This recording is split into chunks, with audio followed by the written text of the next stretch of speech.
Okay, welcome everyone. We are live now. We're going to screen or virtually show our documentary, The Transpose Extended, which is one of our programs that we have with Arttitude. If you didn't see me yesterday, my name is Jerome Lattis, and I'm co-founder of Arttitude. What we do as an organization, and we create and we support platforms for LGBTQ artists um, to incite and to create change. Today, Arttitude, we're partnering with Transcendence International, and Finn, I'll let you introduce yourself and what you do with Transcendence.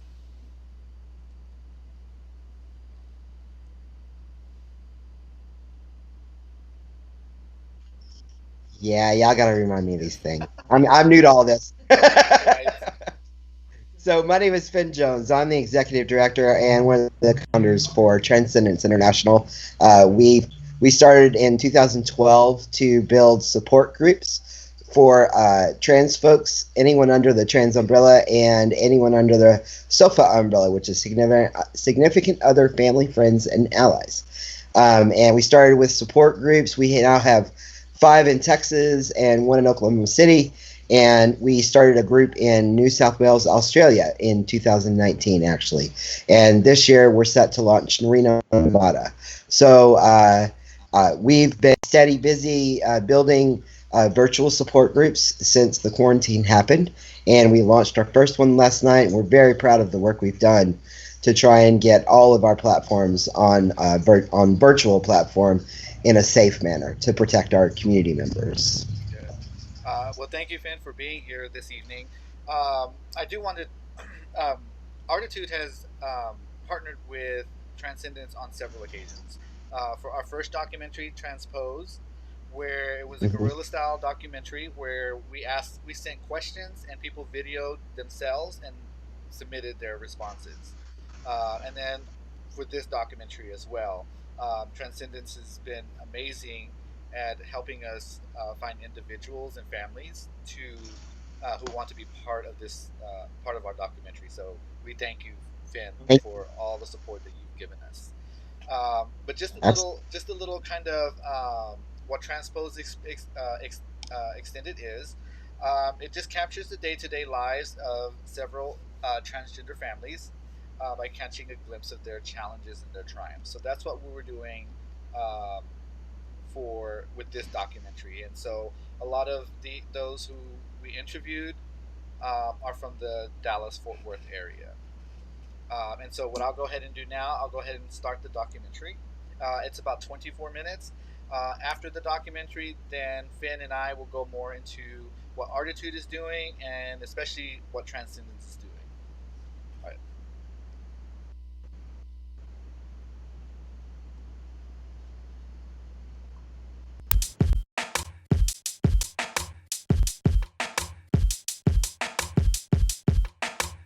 The first time I laid eyes on her was at a heavy metal concert. Oh boy. And then the first time we went out together was a punk show, and we go to symphonies and stuff together. It's just all kinds of stuff. Country The music country festival. music, yeah, festival. Yes. So it's a very wide range of music.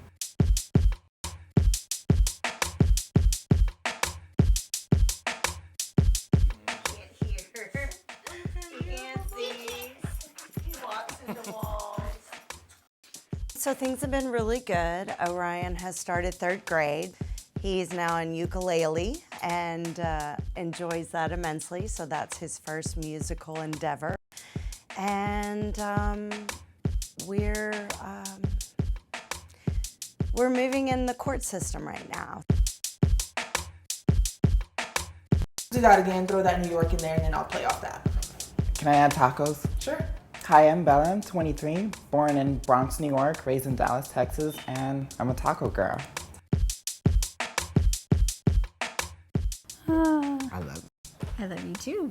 when I'm out there talking to people, I'm just Finn. I'm just me. I very rarely say I'm trans. I very rarely say. In fact, it's funny, some of my fellow candidates have done speeches that they've heard me speak, and they're like, we didn't even know he was trans. We had no idea. We've been on this campaign with him since last December, and we had no idea that he was transgender.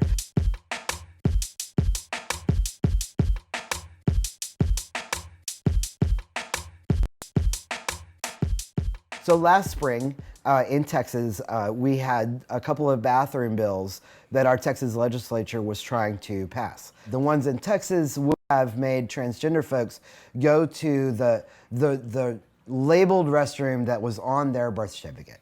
We started fighting those bills in the spring of last year, in March. I testified before the Senate committee twice.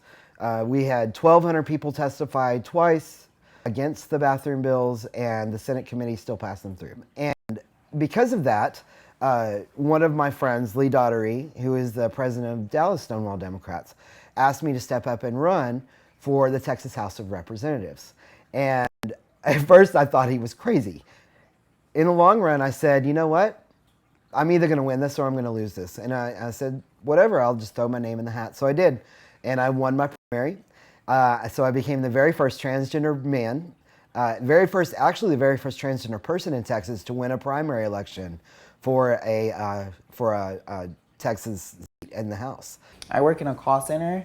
I do customer service. I do a little bit of emails and tiny tech support. I like being in an office. I get dressed up and sit at a desk. Any job, you have to show what you want. You know, you have to work for what you want. And I feel like I came in there and I showed them my personality, and they told me, we see something in you, we like you, and they always know they can count on me to join in and stuff. So it's just like, I let my personality take me where I need to go. Getting a job being trans is not easy, and I had to learn that the hard way.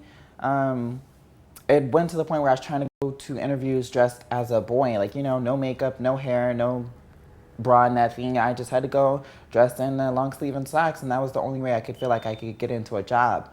And so I actually tried doing interviews as me, as Bella, and I noticed once they told me, you're qualified, you know, you have all the characteristics we need. We're thinking about hiring you, and next thing you know, just drop. You know, I worked my way up and they hired me for being who I am. Well, I was actually nervous about transitioning at work, which I did. I started my job before my transition. And so I was nervous, in part because my boss is a Republican. She's a conservative Christian. She was appointed by our governor of Texas, and I didn't know how that was going to go. But to my surprise and delight, it was super supportive, loving, and all of my coworkers and the people that I work with, you know, at the courthouse, everybody has been very supportive. And in fact, I get a lot of people taking me aside from time to time and telling me how brave I am and how beautiful I am, and just all kinds of super supportive, loving things. So it's been really, really wonderful. I transitioned at my previous job whenever I was doing graphic design work, and I work for UPS. I drive trucks. There's been a few snags. It's been mostly good, but there's been a few snags. For the first year and a half, I did not have a restroom I was allowed to use, and finally got all that worked out. And I say it's been a little rocky. For the most part, good, but there's a handful of older people there that just will not even speak to me or even look my direction. So it's a little bit tense, a little okay. So. We have an individual who is not supportive in our lives, whom we have to go to court, and there's a lot of court things. Biological father is not supportive. He continues to call him by his birth name and by female pronouns, despite the fact that the judge has court-ordered him to recognize Orion as Orion with male pronouns. When Orion comes home, we have a lot to deal with, and we have a lot of depression, a lot of anxiety, and a lot of ill feelings and not really wanting to go back to his dad's. I've got kids, so that's the most important impact, right? And it's been kind of a struggle, right? Because they're dealing with the change and all of that kind of stuff, but it's good. Like I've gotten to the point where we can go out, you know, together, and we spend a lot of time together, and they're becoming more comfortable with it. My parents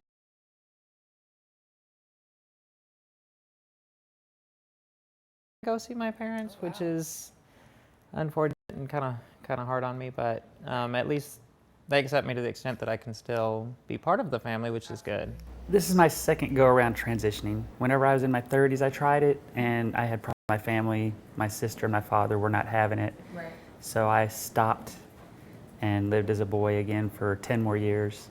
Decided I couldn't do it any longer, told everyone this is what I was going to do, and now my entire family is totally accepting. Children, parents, cousins, uncles, everybody. So before Finn and I met, I had been in a straight relationship, cisgender man, for about 20 years.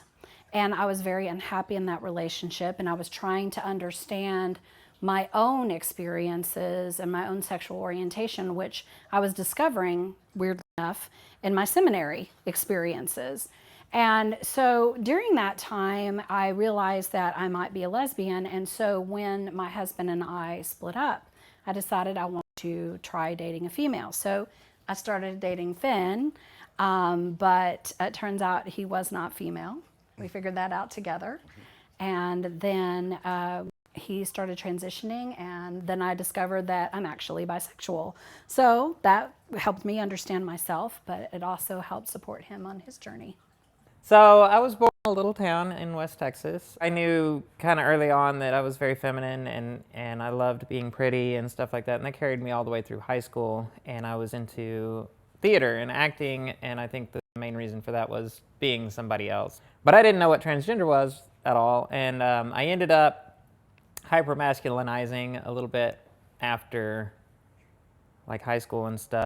And I ended up getting into construction, and I owned an air conditioning company. And that's what I did for a long time. And I had a beard, and like I was very, very manly and butch. As a transgender man, before when you're growing up in those years, early 20, 30 years, being a lesbian is the closest that you can come to being able to hide that. And being able to hide within a community and wear men's clothing and wear a wallet in your pocket and all of that stuff. I mean, I was always a queer or cis man, not cis man, but straight man, just in a woman's body. So I did lose some lesbian friends. I actually had some lesbian friends call me a traitor, that I was being a traitor to the lesbian community, which is nonsense. It's ridiculous. That I was going to the dark side. I heard that too. That I was going to the dark side. And I thought that was crazy too. But I haven't really had any, actually I will say, I've had some rejection from people within the trans community. Oh man. So, and that is the most harmful and the most hurtful. Absolutely. I've gotten hate emails from people within the trans community. Just because of what I'm trying to do, that I'm trying to build bridges between our communities and unify people and bring people together to make change happen. And there's a lot of folks in the trans community that don't want that to happen, that they're happy in their own little, clique of the trans world. But we all live in one world. It's one world. We're all people. We're all human beings, no matter what kind of clothes we wear, what makeup we wear, who our friends or our family are. And a lot of people in the different communities within the LGBTQ communities don't want to hear that message. So with everything that's going on with you guys in the court system, this individual, is this person a cheerleader or not a cheerleader? Not. Not a cheerleader? How does that make you feel? Disappointed. Disappointed? And why does it make you feel disappointed? Because I'm very sad that they don't respect me. They don't respect you? That's very important, isn't it? Respect goes a long way. I think it would be okay if you showed me around in your room. Yeah? Is that okay with you, Miss Guinevere? Mm-hmm. Okay. All right. So what do we have over here? This is my bulletin board of my past posters and things I've made in prize position. If you're asking what these are, I want for invention convention. The first year I got second place. The second year I got first place. I moved on to district and I got first place in district, and I still haven't got my invention back. So what did you invent? I invented the diabetic nest. The diabetic nest. Okay, so now you got me interested. What is the diabetic nest? A diabetic nest is a holder, and it holds all your diabetic stuff. So when you want to keep your diabetic stuff frozen in the refrigerator, instead of throwing them in there with sharp needles all over the place, you can set them in this container, and it holds everything you need when you're a diabetic person, and it's all in one place. Oh my God, high five to that. That's dope. Congratulations. Ever since in middle school, I remember I used to wake up. I've never had a big imagination, but I'd wake up, I'd throw my hair in a ponytail, get ready for school, walk out the door, and that ponytail would stay up the whole day until I got home. I didn't know when to do it. I actually told myself I'm not going to introduce myself as trans until I actually start the hormones, until I just come home and be like, bam, look, I'm Bella. And that's exactly what I did. It wasn't the best timing, but I didn't really have a choice. It was right around April, this past April. We had to show up to my mother's house for my brother's funeral. And that's when we were all together, and that's when my family from New York came, and they're like, oh wow, so what do we call you now? I'm like, I'm Bella. And then they're like, okay, well, hi, Bella. And that was it. It was really accepting. I will say it has been a really interesting journey. It's been very uplifting as well, because many of the people that I speak to outside of the LGBTQ community, my constituents, could care less that I'm trans. They don't care. And they don't care about the bathroom nonsense. They're against all of this discrimination that's coming out of our Texas Capitol. They want public education fixed. They want our teachers to be paid a decent salary. They want our disabled kids to have a decent, good, viable education within our schools. They want health care. They don't care about all this. They said, and I've had some even tell me, the fact that you're trans is excellent because it brings more attention to this election. It's bringing so much awareness and so much attention to the fact that transgender men are out here, and we are the kink in their cog when they talk about bathroom legislation around transgender women and saying they don't want men in bathrooms. I am the man in your bathroom. I am the man in your bathroom. And if you pass that, you're putting me in the bathroom with your wife or your daughters or your kids. So that's where the nonsense has got to stop. You know what? That's what grinds my gears. Like, seriously. I could be in the next stall next to you. You never know. I've been minding my business for how long? And so just because you found out that I'm trans, that doesn't mean I'm attack you. People look at us when we go into a restaurant or whatever, and you can tell that they're sizing us up. And I don't know, honestly, you know, because I don't know the extent to which I'm passable, whatever that means, right? So I don't know, are they looking at us because we're transgender? Are they looking at us because we're lesbians? Are they looking at us because of both? Right. It took me a while, honestly, to get comfortable with it, but I just don't even care anymore. Like, I really legitimately don't pay attention. If they're not speaking to me about it, then I don't care what they're thinking. When we go out to eat, it's completely different now than when we were a lesbian couple. When we were a lesbian couple, the waiter or waitress would always put the check in the middle of the table because they didn't know which one to give it to, or they'll push it to the more masculine looking woman, you know. Now when we go out to eat, I always get the check. I get the check. Isn't that crazy? And the weird thing is, he will hand it to me because I usually have my purse and my credit card. Okay. And I'll slide it across the table. He will slide it in front of the wait person. Exactly. And I will put my card in it and hand it to her. And then when she brings it back, she hands it back to him. In college, I actually took some studies of sexualities kinds of classes, and I learned about transgender, and I learned about different gender identities and things like that, and the possibilities that were out there, and I started to examine my own life and kind of recognized some of those aspects of myself. But it wasn't until, you know, later that I actually grew the comfort within myself to actually do the transition. Absolutely. But I started to, you know, dabble in cross-dressing and stuff like that while I was in law school, and then it was after that that I began living my life as a woman.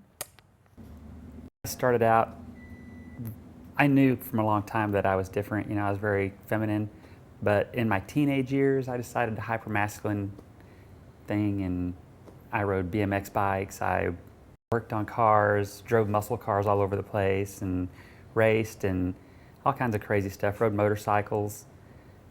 Which you still do. Which I still do. Still ride a Harley. And still have a Barracuda at home, so I kind of hang on to some of that. Tell us about your growing up years, and at what point did you realize that your gender identity was different from your gender assigned at birth? It was very early in life. My earliest memories are for getting in trouble for wearing my sister's clothes, honestly. And I'd tell my parents the story of the first time I remember that, and that I couldn't have been over like 3 or 4 years old. Wow, what about you, Jayla? Also very early. I didn't really understand what transgender was until very late in life, actually, but or later, in my late 20s. But my first memory actually is I was 5 years old and I was riding in the back of a car to school. The teacher used to take me to school, and her daughter was a year younger than me. And the highlight of my day, every day on the way home, she would let me wear her clip-on earrings, and they made me feel pretty. Yeah, I'm the same way. I'm all about my eyebrows, and I'm all about like my nails and my toes and things of that nature. So I get girl. I've always known I liked boys, so I mean that was a given. But it wasn't until I started transitioning when I knew my gender identity, because I didn't know I could transition until I turned about 19, 20. I never knew there was a such thing as trans. I already knew I wanted to be me, but then I just never knew it could be a thing, so I made the best of what I had at the time. Now I'm living my life. What changes has you guys' relationship brought in each other's lives? Well, for me, happiness, the feeling of being loved. I mean, I was dating primarily men for quite a while, as a woman, and found it unfulfilling just because I didn't find anybody who really appreciated me as a woman. So it was hard for me, and just with this relationship, like I don't have any question, she respects me as a woman, obviously, and she understands the things that I've gone through and go through, and just the happiness and the love is really amazing.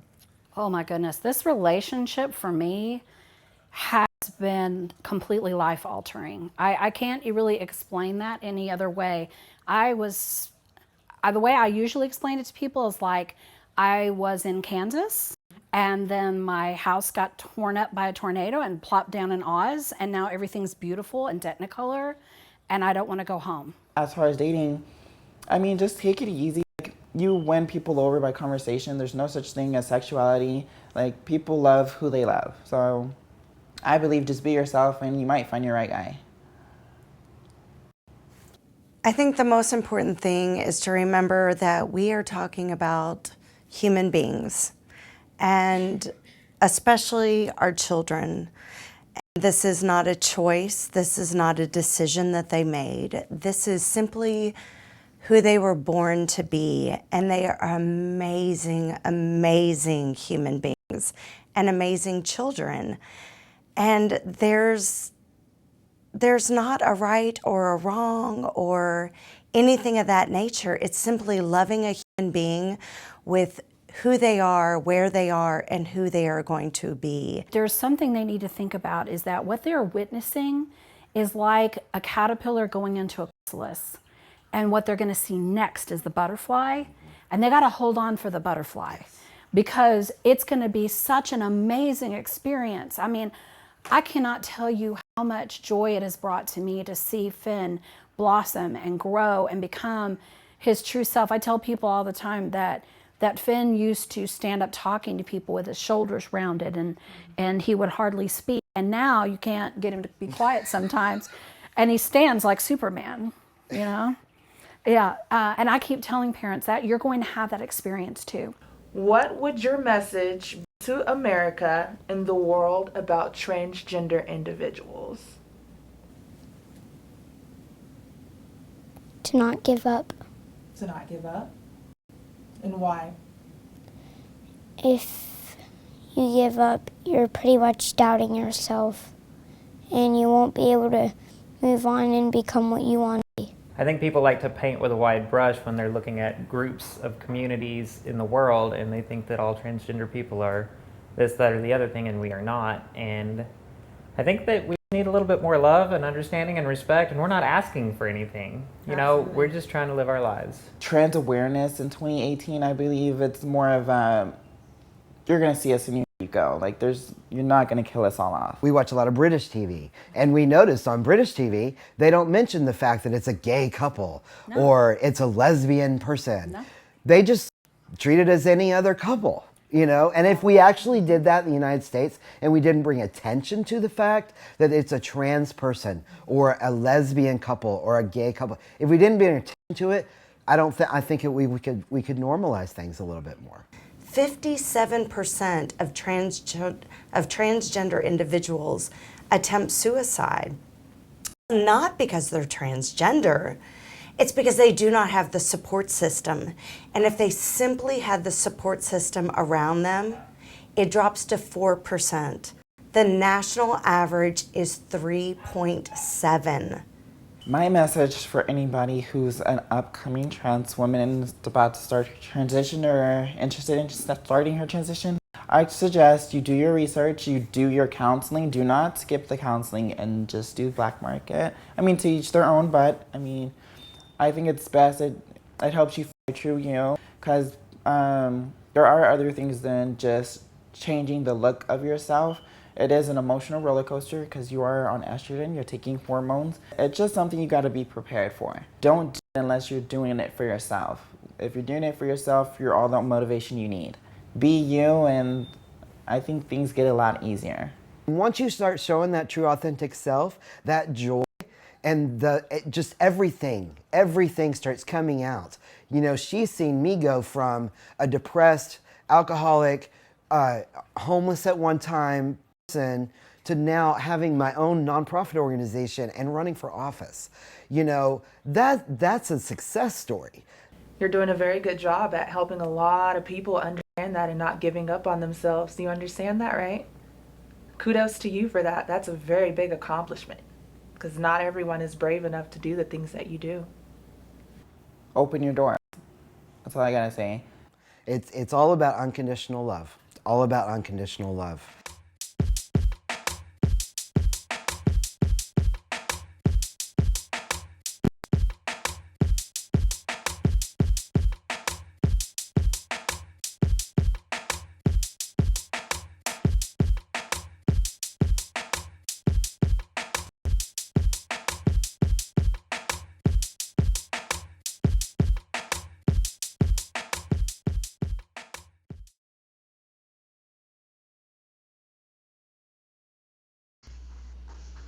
Okay, thank you everyone for watching our documentary, The Transpose Extended. So now, if you have any questions, just type them up um, on the feed that is there. But I do want to uh, let Finn talk about Transcendence International and what exactly you're doing, especially now during with COVID-19 right now that everyone is stay at home. Yeah, absolutely. So as soon as I saw what was happening, what was happening around the country, that some things began to shut down. They were starting to stop. Dallas was starting to stop the large groups. I had a conversation with the board, and I said, let's shut our physical groups down for a bit, and let's see what's going on for everyone's safety. Because Transcendence, what we do is we serve everyone under the transgender umbrella, meaning trans, non-binary, gender non-conforming, anyone under that umbrella, and every SOFA, significant other, friend, and ally, which means anyone who loves a person under the transgender umbrella. That's who we serve. So we serve a very large, very diverse populace, meaning from every walk of life. So we couldn't have people going back and forth from a meeting, going back to their homes and churches and their jobs. And anyway, so we shut it off, and then we started talking and looking at different platforms. We finally decided on Zoom as a safe platform to be able to host our virtual groups. And so we're starting with Texas, and then hopefully we'll be able to build one for our chapter in Sydney, Australia as well. And for our new chapter in Reno, Nevada. And maybe, who knows, when this is over with, maybe we'll have a new virtual program. Then we'll be able to build some virtual support groups around for folks around the world that don't have some support near them in their communities. Very good. Thank you, Finn. Um, and on Arttitude side, one of the things that we found, because what we do, we support and create platforms for LGBTQ artists and minority artists. And so, with a lot of these venues closing down, art galleries, places where people would gather, these are really traditional ways of artists, how artists make their money.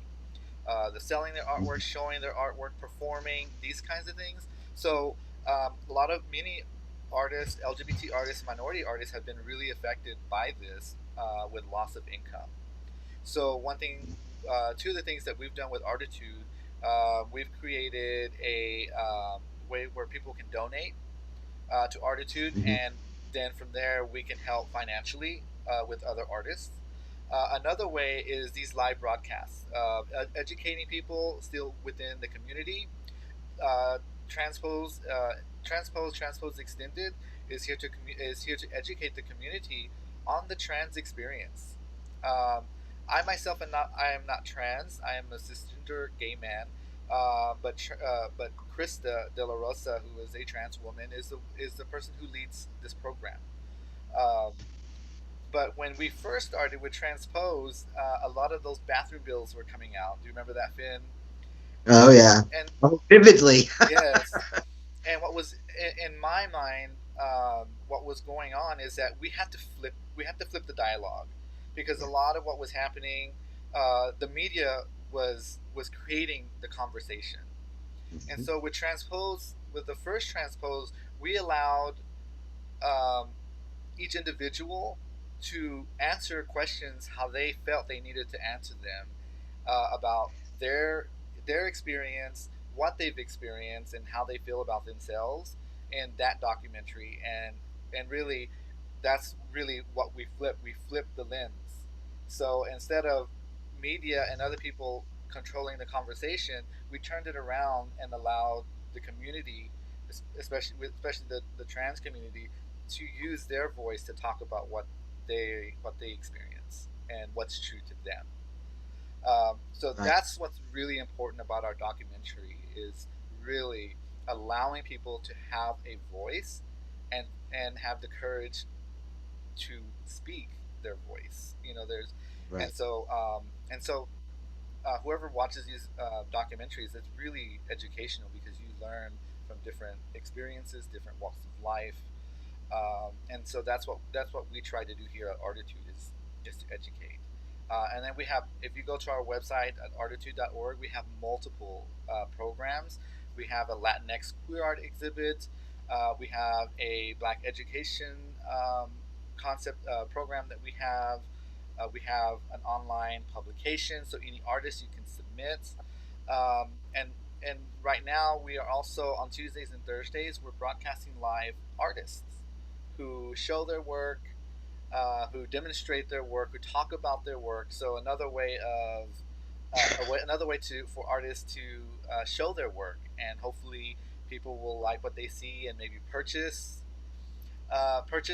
what their artwork, so they can make money. But we're also at the same time taking donations for that too, so that we can also pay the artists in that way. And I see that DR had a question. Will there be more transposed documentaries? Yes, there will. We are working on an idea now, looking at within the trans community, but the undocumented. So we are looking at that, and there are other ideas kind of going around, but mainly we want to focus on those who are undocumented. So, and Um, so I'm sorry. Go and ahead, Finn. I'd like to say too, if anyone is watching this and needs some support, or if you're a trans person under the umbrella, or you're a sofa, and say if you're a parent and you have trans kids and you're all stuck in one house right now, whether they're trans or not, you are welcome to be a part of our support groups, our virtual support groups as well. We have a fairly large parent support group in Fort Worth, and our physical meetings typically meet twice a month. And our virtual meetings are a little different right now. But if you would like to join us, we can't share the events with you for safety, but we can share a link with you to register for a support group. And Susan will put our email address in the comments here, and please reach out to us if you need any help or resources. I helped a parent today get their child's name and gender marker changed. We're still able to do that right now, even though they're not holding court, but we're able to process paperwork if anyone needs any help with that right now as well.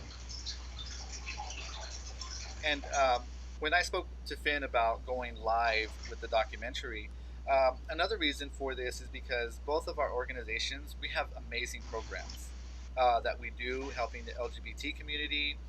And another reason, if you look on the top right of the screen, there's a donate. It's not a button, it's just a banner there to go to arttitude.org, or you can text Arttitude with the double T to 44321. So with that, we do want to raise money for both Arttitude and Transcendence. So whatever money is made from this, your donations, we'll split the donations between Arttitude and Transcendence. Because a lot of the work that we do, unfortunately, it's a cost. There's a cost behind what we do, and in order to continue our programming and to improve our programs, it does require that our community support us that way. And we really appreciate it, Jerome. I am always out there saying we have to work together. Yes. Village, and it takes a village to raise this village, and we all bring important and valued and essential, tools and resources to the table, and we couldn't do the work that we do without community partners like Arttitude. So we really, really appreciate partnering with you, and I can't wait to work on new projects together as well. Exactly. We have so much that's going on, and right now we're on hold because we don't know how long the quarantine's going to last. But with our Mariconex, we have some great programming with that. We have a programming that we're not yet ready to announce, but we have things happening. And so, but we're on hold because we're not sure how long this quarantine may last. But just keep supporting us. Visit our websites. Visit our artists. Look at what they're doing with Transcendence. Go to their website. And I think in the scroll somewhere there's your website, Stevie posted. But if you can post that again so people can see that would be wonderful. Our website. Yep, she's doing it. Okay, and also, I wanted to talk a little bit, since we had Guinevere and Orion in the video, and right before this started, we were starting to see. I just want to talk about some legislation that's going to happen in 21, or we hope it won't right now, but it's very important right now to support our parents that have transgender children, our physicians. I realize that we're all our country is basically on pause right now. And that's the reality. We're on pause, and we hope that things will change for the better when we come out of this, since every system has been filleted open and we see the problems in the systems. But reality is we'll probably go back to the way it was, at least for a while. So we got some legislation to face in 2021 here in Texas. It's the third wave, as my friend Jess Herbst calls it. It's the third wave. And this time they're going to come after our trans kids, their parents, and their doctors. And we've got to be prepared for this and get information out there, and, stop sharing the propaganda. Don't share the misinformation. Share the information that has been vetted and comes from a vetted resource. Thank you. That's really good information to know. Yeah. So, well, that is all for our program, for our live event.